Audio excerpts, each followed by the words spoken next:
자, 이번에는 이럴 때는 꼭 주식을 사자라는 이야기를 해보도록 하겠습니다.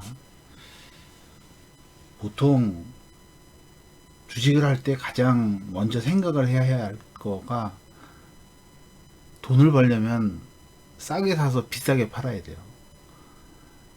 공매도처럼 매도를 먼저 하고 나중에 매수해서 청산하는 그런 상품이 아니고 오로지 매수와 청산만 가능하다는 그런 상품이기 때문에 일단은 저렴하게 사서 비싸게 파는 거 외에는 방법이 없는 거죠.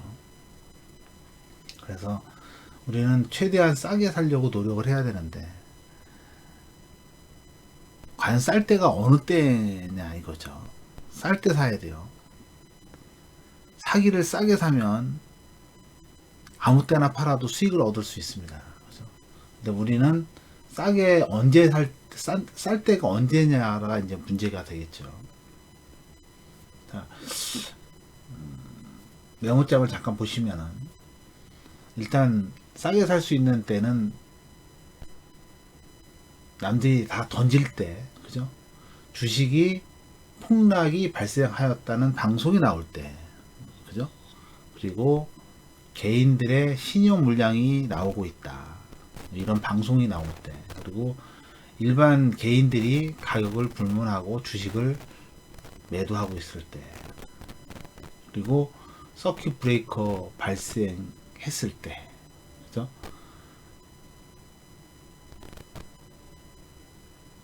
근데 중요한 거는 이렇게 하락할 때 사라는 게 아니에요. 중요한 얘기는 하락할 때 사지 말고 하락했다가 상승하는 모습이 나온 게 확인이 된 후에 매수하시라는 거예요. 우리가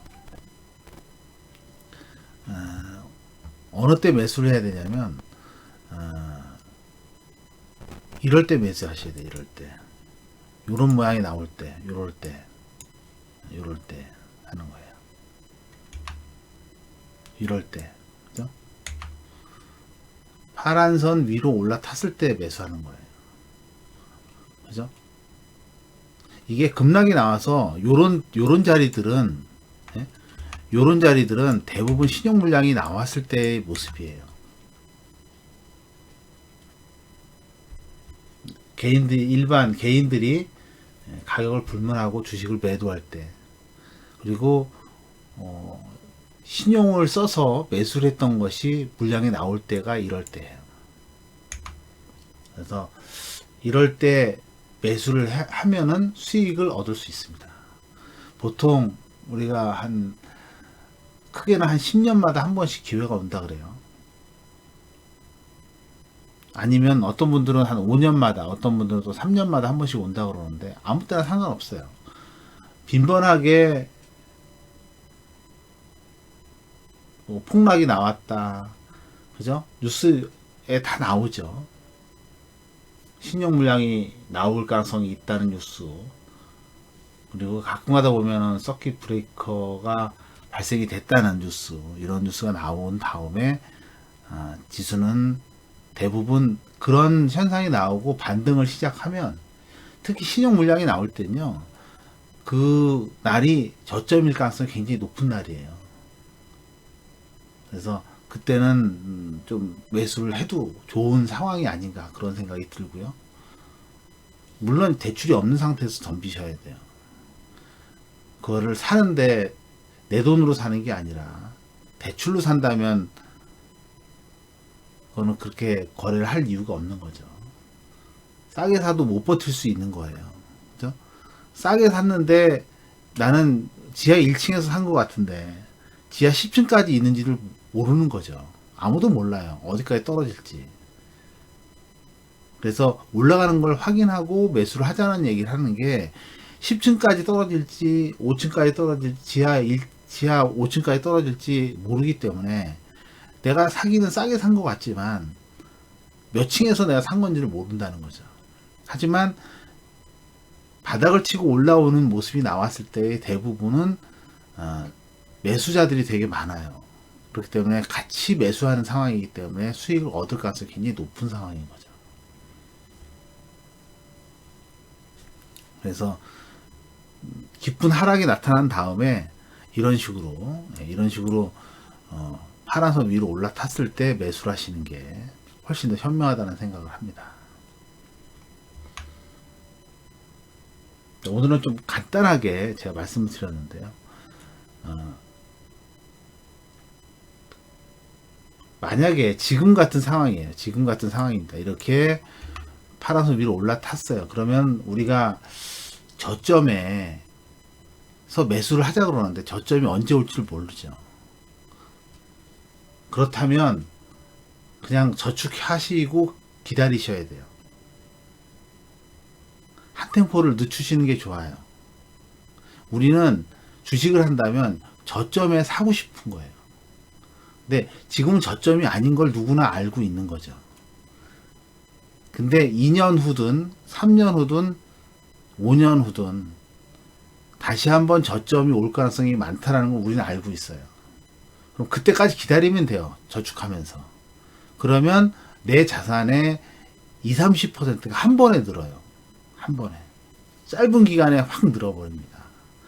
그걸 안다면 기다렸다가 그때 사시는 게 좋아요. 어떤 분들은 나는 그때를 대비해서 얼마를 모아놓고 조금씩 분산 투자로 매달 며칠 날, 뭐 10일 날 일부 내가 받는 월급의 뭐 10%를 적립식으로 코덱 200 ETF에 매수하겠다. 이런 생각을 가지시면서 거래하시는 분이 있을 수 있어요. 투자하시는 분이 있을 수 있는데 그것도 좋은 방법이에요. 하지만 그거 외로 돈을 따로 모아놨다가 진짜 저렴할 때 살 수 있는 돈을 마련을 해놓는 게 그것도 되게 중요한 거예요. 왜냐하면 결국 지수는 올라는 가는데 가끔가다 급락할 때가 있어요. 그때가 진짜 싸게 살 때거든요. 근데 그때 매수하는 게 진짜로 싸게 살 때예요. 그때 사시면은 단기간에 자기 재산이 20-30%가 그냥 늘어버립니다. 몇 달 만에 늘어나니까 그때를 기다리시면서 돈을 모으시는 게 좋을 거예요. 자, 여기 메모장을 잠깐 보시면은 일봉 차트상, 그죠? 일봉 차트 기준선을 상향 돌파하면 시총 10위권 내 종목을 5개 이상 매수하거나 종목 선정이 어려우면 종합지수와 수익률이 거의 똑같은 ETF 중 가장 거래량이 많은 코덱 200 ETF를 매수한다. 이런 식으로 표현이 좀 어렵게 되어 있는데 코덱 200 ETF로 그냥 매수하시면 됩니다. 이게 거래량이 많기 때문에 이걸 권하는 거지. 아리랑 200 ETF도 있고 타이거 200 ETF도 있어요. 이게 아무래도 거래량이 제일 많기 때문에 이걸 선호하겠죠. 더.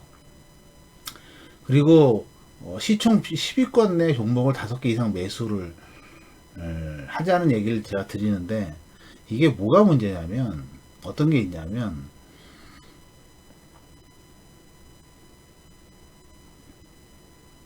어떤 종목은 이렇게 싼 때 샀는데 이렇게 지수는 이렇게 올라갔어요. 지수는 이렇게 올라갔는데 막상 자기가 산 종목은 안 올라갈 수 있는 거예요.